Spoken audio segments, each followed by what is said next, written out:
So you've been diagnosed with sciatica. Here's what you need to know and a bit of what you might like to know.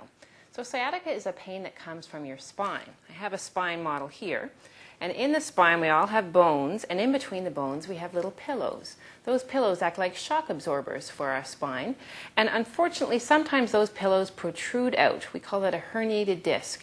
And if they protrude out the back where your nerves are exiting, then it's going to push on a nerve, and that can be very painful because the whole job of a nerve is to transmit pain. Well, one of several jobs. So it can be extremely painful to have that disc pushing on the nerve, and the pain will go all the way along the path of the nerve. So it's usually in your lower back, and the nerve goes down the back of your bum, down the back of your leg, all the way past your knee, and you feel a zinging pain. That's quite classic for sciatica that's happening in your lower back. Now, for most people, they will get better in 4 to 6 weeks, but it does take time. It's not like a pulled muscle that'll get better in 2 weeks. If you've been given pain medicine, take it as directed. Quite often we do give these patients Percocets or Tylenol 3s. Be aware that they can cause drowsiness, and so you should not be driving or operating heavy machinery when you're taking these medications. The other thing they can do is give you constipation. So take whatever you've got in the house, like Metamucil or Docusate, for constipation at the same time you're taking either a Percocet or Tylenol 3s, because you know you're going to have it and you don't want to cause any extra pain when you're having to strain. Now, we used to say bed rest, but now bed rest is really quite old-fashioned. We don't want you lying in bed all day. We want you just to get around, putter around a little bit, not do any heavy lifting. Whatever you do, no heavy lifting. You don't do any exercise, just putter around the house. When you are lying in bed, a firm mattress is bed, and you should put some pillows underneath your knees to see if that helps as well. You don't want to have prolonged sitting because that actually causes quite a bit of strain on the back, so no prolonged sitting as well. Just putter around your house and take the pain medications.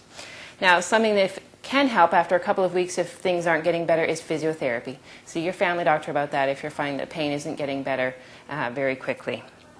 Now, unfortunately, there aren't a lot of options between what I've just said, the physiotherapy, the pain medication, and taking it easy, and spine surgery. That's really the next step. Now, no spine surgeon wants to see a patient before 6 months of pain. And they're not going to go and do a huge operation where they cut into your spine, which is a very risky operation, until you've had at least 6 months of daily debilitating pain. These are things that are interfering with your daily life, like you can't push the stroller anymore, you can't do any lifting, you can't brush your own hair. So this is when it's really ongoing. Then they will see you after about 6 months of this to discuss whether or not you'd be a good candidate for spine surgery. And then it's quite appropriate. But earlier than that, we'd much rather see if you can heal on your own before you go to something as drastic as surgery.